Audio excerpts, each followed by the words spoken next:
Continuando con el programa, ahora toca el turno de impartir una charla de 30 minutos al doctor Carlos Andrés García Cadena. Carlos, ¿estás por ahí?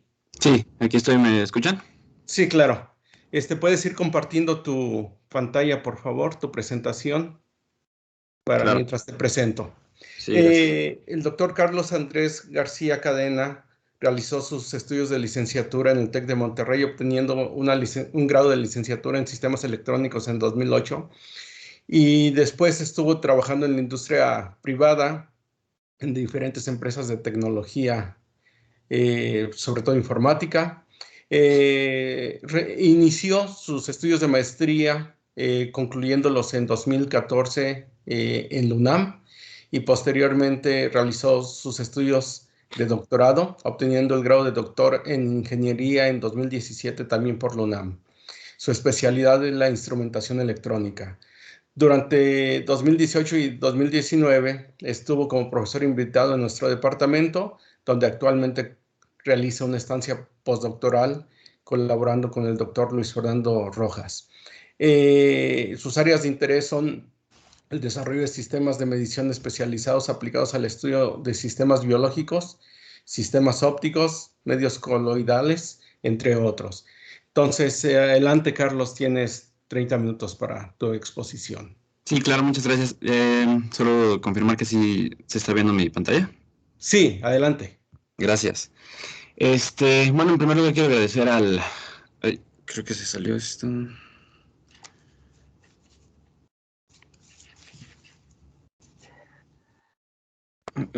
Ay. Se ve bien, ¿eh? Ok, gracias. Ok, agradecer al comité por invitarme a charlar acerca de este trabajo el cual desarrollé durante mi estancia postdoctoral en el Departamento de Física, y esto es acerca de la implementación de un espectrómetro de dispersión de luz heterodino que, como ya comentaron, pues este fue dirigido por el doctor Luis Fernando Rojas Ochoa. Bueno, en esta charla hablaré brevemente acerca de dispersión dinámica de luz, así como la motivación de este trabajo. Posteriormente hablaré acerca de la implementación, es decir, partes del espectrómetro de dispersión de luz en su versión heterodina. Mostraré cómo es que se llevó a cabo el montaje de este sistema, así como la integración de todas las partes que lo conforman. El desarrollo de una interfaz para realizar las mediciones, así como pues, obtención de resultados y todo esto, ¿no? Eh, ya sea al final hablaré acerca de los primeros resultados que se obtienen con este sistema, así como los resultados de calibración, y voy a terminar hablando acerca de las perspectivas a futuro con este trabajo. Y bueno, en primer lugar, recordando que la luz es una onda electromagnética, la cual consiste de dos componentes, un campo eléctrico y uno magnético, los cuales son perpendiculares uno con respecto del otro, y que además si tenemos una fuente de luz, la cual es coherente y monocromática, la cual irradia una partícula. Esta onda electromagnética interactúa a su vez con las cargas en los átomos que componen a esa partícula. Esto induce una formación de un dipolo oscilante en esta partícula, que a su vez emite ondas electromagnéticas en todas direcciones, cambiando así la dirección original de propagación de la luz incidente. Estas emisiones, debido a este dipolo que se está formando, se conoce como dispersión de luz cuasielástica. Ahora, la intensidad de la luz dispersada puede ser representada por una función que depende de Q y de un tiempo t, donde Q puede ser estimada como cuatro veces pi, el índice de refracción del medio, que se divide a su vez por la longitud de onda de la luz y que está multiplicada por el seno del ángulo de medición. Ahora, de igual manera, la intensidad de luz dispersada depende de las propiedades de las partículas dispersadoras, como pueden ser su peso, tamaño molecular, entre otros, ¿no? Y que además esta intensidad no es un valor constante, sino que se fluctúa con respecto del tiempo debido a un efecto llamado random walk. Aquí en esta pequeña animación muestro cómo sería más o menos una partícula que sufre random walk debido a las partículas en el medio, dependiendo del medio en el que se encuentre, y de partículas que se encuentran obviamente bajo movimiento browniano, debido a la interacción de estas con el medio en el que se encuentran. Ahora, en estas curvas muestro cómo sería una medición de intensidad con respecto del tiempo para la interacción de una fuente de luz láser con partículas grandes, donde se tendría que, en este caso, una difusión, se tendría una difusión lenta, pero tiempo de correlación largo. Y en el caso contrario, donde se encuentran partículas pequeñas, se tendría una difusión rápida y un tiempo de correlación corto. Ahora, si nosotros obtenemos la intensidad de la luz dispersada y la multiplicamos por ella misma después de haberla desplazado un tiempo arbitrario tau en el tiempo y la dividimos por el promedio de la intensidad al cuadrado durante un tiempo de medición t, obtenemos lo que se conoce como función de autocorrelación, la cual tiene una forma de decaimiento exponencial. Ahora, la velocidad del movimiento continuo y espontáneo de las partículas debido a colisiones de estas con el medio en el que se encuentran. Este es un efecto cuantificable mediante la estimación del coeficiente de difusión traslacional modelado por la ecuación Stokes-Einstein. Ahora, habría que anotar aquí que el coeficiente de difusión considera únicamente el movimiento traslacional de las partículas y no del rotacional. Y este depende de la constante de Boltzmann, la temperatura, la viscosidad del medio y el radio hidrodinámico de las partículas, ¿no? de las que estamos hablando. Ahora, el radio hidrodinámico no es más que el radio efectivo de una partícula difusora que tiene un coeficiente de difusión idéntico al de una partícula esférica de este radio. Es decir, se toma en cuenta todas las moléculas que rodean a la partícula difusora, ya que éstas se mueven como un todo. Ahora, para esta técnica de medición se podría dividir en dos grandes categorías. En primer lugar se cuenta la técnica homodina, que esta ha sido ampliamente utilizada y reportada en la literatura, donde se tiene solamente una fuente de luz que incide sobre la muestra, con la cual se pueden medir fluidos cuyos cambios constituyen procesos estocásticos ergódicos, es decir, pequeños cambios graduales en tiempos cortos. Ahora, utilizando la relación de Siegert, es posible relacionar el factor de correlación de amplitud con la función de autocorrelación, como muestro aquí, donde el factor de correlación de amplitud está representado por una función exponencial con decaimiento simple y que depende de Q, el coeficiente de difusión, estos dos conocidos como la tasa de decaimiento, y de tau. Y por último, obtener de esa manera el radio hidrodinámico de las muestras con la ecuación de Stokes-Einstein, como mencioné en la diapositiva anterior, ¿no? Ahora, por otro lado, existen otro tipo de muestras de interés para distintos campos de investigación, los cuales presentan fluctuaciones largas en tiempos largos, como es el caso de cristales, geles, entre otros, es decir, muestras no ergódicas, en las cuales el movimiento de las partículas dispersoras se encuentran sujetos a largos tiempos de relajación del medio en el que se encuentran, los cuales sería muy difícil medir con el caso homodino, ¿no? Ahora es por esto que en este trabajo se implementó un espectrómetro de dispersión de luz heterodigno, en el cual una parte de la fuente láser, como muestro aquí, la cual es invariante en el tiempo, este también es conocido como un oscilador local, incide directamente sobre los detectores e interfiere con la luz dispersada debido a la muestra que nosotros estamos intentando medir. Ahora, de esa manera, tendríamos que la función de correlación normalizada dependerá entonces de la amplitud compleja del oscilador local y de la amplitud de la luz dispersada. Además, también podemos ver aquí que en el caso donde la amplitud del oscilador local es mucho más grande que la intensidad de la luz dispersada, se tendría que el factor de correlación resultante tiene una relación lineal con el observable, es decir, con G1, ¿no? Ahora, esto nos lleva a la motivación de este trabajo, ¿no? A nosotros nos resulta de interés el desarrollo de una técnica para la caracterización de propiedades ópticas, estructurales, dinámicas, mecánicas e incluso de velocimetría de muestras no ergódicas, que a la fecha no se encuentra reportado en la literatura y que además con estas se puede reducir la complejidad de las estimaciones, ya que el factor de correlación usado tiene una relación lineal con el observable. Bueno, a continuación voy a hablar acerca de de cómo se llevó a cabo la implementación de este sistema. Quería mostrarles aquí en estas imágenes que pongo en esta diapositiva, cómo es que se inició todo este proyecto, ¿no? Estas imágenes son reales de cómo llegaron casi todas las piezas. Aquí estoy mostrando casi todo el sistema y de cómo a lo largo del camino en algunos casos se tuvieron que hacer modificaciones en el camino de las piezas debido a problemas en su fabricación, o incluso a problemas que nos fuimos encontrando ya una vez que se iba armando todo el sistema. Pero bueno, eso es básicamente como las tripas, por decirlo de alguna manera, de todo el sistema antes de ser ya un sistema funcional. Y bueno, hablando acerca de la implementación, estas serían las partes del espectrómetro de luz heterodino, ¿no?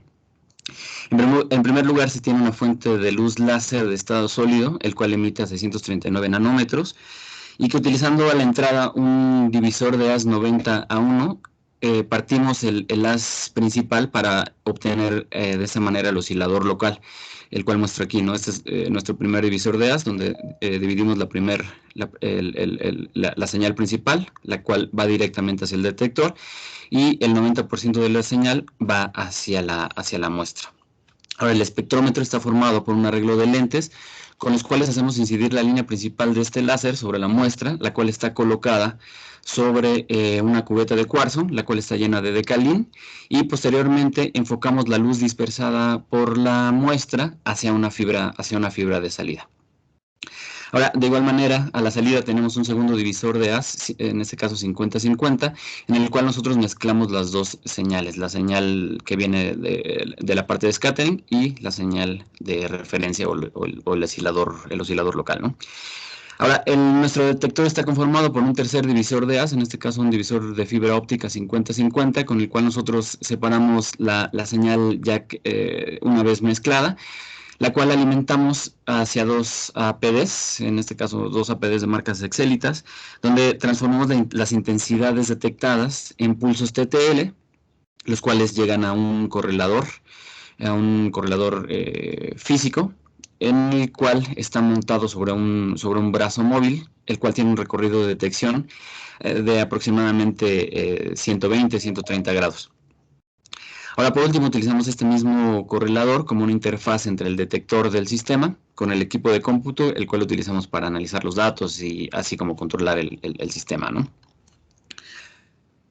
Ahora, este instrumento está basado sobre un diseño previo realizado por LSI Instruments, donde se tiene que cada parte óptica y optomecánica se encuentran sobre monturas con desplazamientos milimétricos, esto con el fin de obtener una alineación lo más precisa posible, además que también permite movimiento en las partes ópticas para corregir cualquier error, tanto en las piezas mecánicas como de alineación que se pueda llegar a tener. Ahora, respecto a la alineación de nuestro sistema, se tiene un procedimiento que es bastante riguroso, con el cual nosotros aseguramos que la línea principal del sistema es paralela al brazo, el brazo de movimiento de nuestro sensor, y que además este cruza el eje de revolución de todo el sistema, y que los planos tanto del láser, la cubeta y la muestra se encuentran perfectamente alineados con el plano del brazo de movimiento. Y por último, que los ejes de alineación de nuestra línea principal y del láser, de la línea principal y del oscilador local sean ambas colineales. Ahora, en esta fase de implementación fue de mucha ayuda tener una impresora 3D, ya que esto ayuda a diseñar rápidamente piezas optomecánicas o bases que ayudan a solventar problemas con el sistema original de nuestras piezas de aluminio, ¿no? Y cualquier otro problema que se fue encontrando sobre el camino. Y bueno, aquí en estas otras fotografías que muestro ahora, es como el sistema se encuentra actualmente. Bueno, en este caso todavía no teníamos el láser de estado sólido, aquí eran todavía fases de prueba y de alineación, donde vemos cómo tenemos aquí nuestra línea principal, un sistema de espejos para elevar el láser principal a la altura donde se encuentra la muestra, nuestros sistemas de lentes, el primer divisor de haz, el segundo colocado a la salida, donde se mezcla la señal del oscilador local y de la señal de dispersión, y al final pues nuestra fibra de salida. Y bueno, esto es actualmente como se encuentra ya el sistema, ya pasando fases de prueba, y qué es lo que voy a hablar a continuación, ¿no? Ok, bueno, ahora acerca de la integración del sistema no me voy a detener mucho. Aquí simplemente voy a comentar que en esta parte del desarrollo, nosotros diseñamos un software con el cual fuera capaz de controlar sensores de temperatura, controlar el movimiento del motor del sensor, la lectura de posición del brazo, así como llevar a cabo la lectura de datos en tiempo real, realizar los cálculos necesarios, así como mostrar y guardar los datos obtenidos. Para esto se utilizó LabVIEW para desarrollar el software de control, con el cual es posible seleccionar los ángulos de medición, los tiempos de medición, y a su vez nosotros obtenemos las trazas provenientes del correlador. Estimamos la función de autocorrelación y de esta manera estimar los radios hidrodinámicos con las relaciones teóricas que comenté al inicio, ¿no? Actualmente esta interfaz aún no se encuentra terminada, todavía está en fase de desarrollo, sin embargo, con ella ya hemos podido obtener los primeros datos crudos, por decirlo de alguna manera, y los analizamos con un programa externo, ¿no? a este sistema. Sin embargo, ya se encuentra muy cercano a una fase terminal para ya poder ser presentado como un producto final ya todo integrado, ¿no? Y bueno, respecto a las primeras mediciones y mediciones de calibración, esto lo llevamos a cabo en dos fases. En primer lugar, utilizamos partículas de látex de 55 nanómetros de esta marca. Y en este caso, utilizando la configuración homodina, realizamos un barrido de 30 a 130 grados y con el promedio de intensidades medidas para cada uno de los ángulos. Y utilizando el factor de forma que coloco en esta parte, nosotros estimamos un radio hidrodinámico de alrededor de 56 nanómetros, lo cual pues se encuentra bastante cercano a lo que está reportado por el productor de estas partículas. En segundo lugar, llevamos a cabo unas segundas mediciones, donde en primer lugar también utilizamos estas partículas, las mismas partículas de látex que utilizamos en la fase anterior, y midiendo en este caso, en el modo heterodino, utilizando tres proporciones del oscilador local versus scattering, es decir, en primer lugar, donde el oscilador local es 10 veces mayor que la señal de scattering, una segunda donde la señal del oscilador local es igual a la señal de scattering, y por último, donde la señal de scattering es 10 veces mayor a la del oscilador local. Además de esto, medimos en 3 ángulos distintos para cada uno de los casos, ¿no? Y vemos en esta gráfica cómo el intercept es afectado directamente dependiendo de cuál es la señal que domina sobre la otra.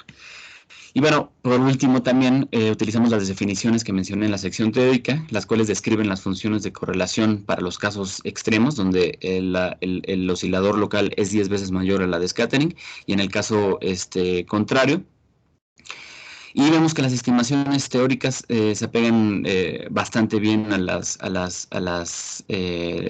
obtenidas experimentalmente, y que además, si estimamos el radio hidrodinámico obtenido para cada uno de los casos, nosotros también estamos obteniendo valores bastante cercanos a lo que se encuentra reportado por el fabricante de estas partículas. Y bueno, ahora ¿qué es lo que sigue, ¿no? Ya una vez que tenemos el sistema funcional y que probamos que está funcionando correctamente, lo que seguiría sería diseñar un protocolo de medición con el cual nosotros, por ejemplo, podríamos verificar la vitrificación de sistemas coloidales binarios, los cuales resultan de interés para la industria de pigmentos. También el estudio de propiedades estructurales de suspensiones densas, de nanogeles, normalmente estos utilizados en la industria de fármacos. De igual manera, este tipo de sistemas pueden ser utilizados para la identificación de patógenos en suspensiones acuosas, estudios de la estabilidad y cinética de agregación de biopolímeros de interés para la industria alimenticia, entre muchos otros ejemplos, ¿no? De igual manera, es de interés para esta misma rama de este proyecto desarrollar un correlador estructurador físico, en este caso un correlador estructurador digital, el cual no se encuentra en el mercado, perdón, con el cual nosotros podremos estimar en tiempo real ambas funciones, la de estructura y la de correlación, ya que la función de estructura tiene algunas ventajas estadísticas que pueden ayudar a mejorar el análisis de este tipo de cadenas de datos con variaciones temporales. Y por último, desprendido de este mismo trabajo, se publicó el desarrollo en LabVIEW igualmente de un correlador estructurador offline, es decir, se obtienen los datos de manera externa y se analiza por fuera esos datos con ese sistema, el cual puede ser utilizado para de igual manera analizar cadenas de datos largas con variaciones temporales de manera muy eficiente, ya que casi no se utilizan es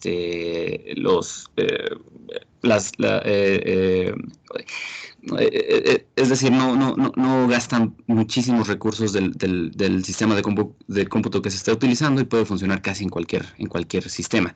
Y bueno, esto ya fue publicado en la revista SoftwareX, por si les interesa, pues aquí podrían revisar de qué se trata este proyecto, ¿no? Y bueno, por último, pongo aquí algunas referencias que utilicé para esta presentación y pues de mi parte sería todo.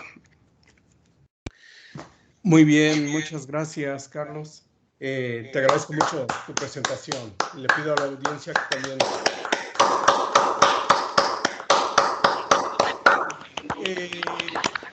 hiciste bastante rápido, entonces hay tiempo para algunas preguntas que surjan.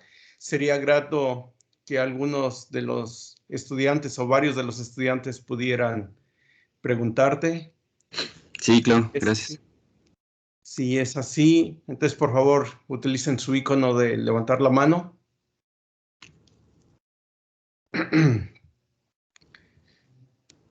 Sería muy bueno que los estudiantes preguntaran, aprovechar que este espacio es básicamente para ustedes. Sí, veo a Iván Pérez Castro. Adelante, Iván, por favor. Hola, buenas tardes, pues, antes que nada, pues, muchas gracias, ¿no?, por la decisión de explicar pues, todo el detalle del proyecto. Cuando hablabas de el láser que ocupaban, dijiste que era de estado sólido, y yo me pregunto, bueno, yo desconozco mucho de las instrumentaciones, pero ¿por qué usan uno de estado sólido? Si, bueno, por lo que yo tenía entendido es que hay unos tipos de láseres que pueden funcionar más tiempo. Entonces, ¿por qué? Sí, dime. Ajá, o sea, entonces, ¿por qué usan el de estado sólido? ¿Es más eficiente, es mejor o cuál sería la razón?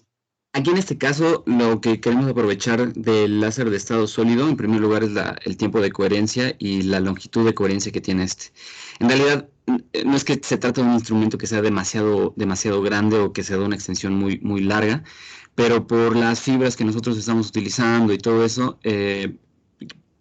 preferiríamos que nos diera coherencia lo más durante un espacio más grande posible. Y en segundo lugar, otra de las ventajas que tiene el láser de estado sólido es que es muchísimo más estable que, por ejemplo, uno de Leo Neón, sin ser extremadamente caro, ¿no? Entonces, pues estas son las dos ventajas principales que ofrece un láser de estado sólido. Ok, gracias. Sí, de nada. Muy bien, gracias, Iván, por tu pregunta. Gracias, Carlos, por la respuesta. ¿Alguien más de la audiencia quisiera preguntar u opinar al respecto? Pues, mientras se animan, a mí me gustaría preguntarte si en esta gráfica donde pusiste los esquemas de detección homodina y heterodina, Sí. por ejemplo, si puedes ponerla.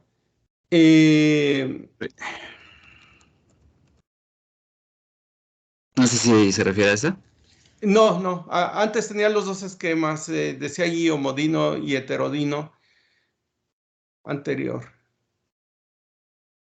Ahí, por ejemplo. ¿Por qué ustedes no utilizan láseres modulados? O sea, ya que los modulen con un chopper mecánico o electrónicamente. Claro, de hecho, esa es una manera en el caso Modino es una manera de solventar ciertos problemas que da algunos tipos de muestras, por ejemplo, si estos no están bajo movimiento browniano. Esto ayuda a hacer este tipo de mediciones. Sin embargo, en el caso heterovino, justo ya no es necesario hacer la modulación, porque en este caso la dispersión múltiple se reduce a un simple baseline, y de esta manera nosotros podemos solventar lo que en el caso del homodino se hace modulando la señal. Y entonces es otra manera de resolver el mismo problema. Ok, entiendo. Muchas gracias por tu respuesta. ¿Tendríamos tiempo para una última pregunta o comentario?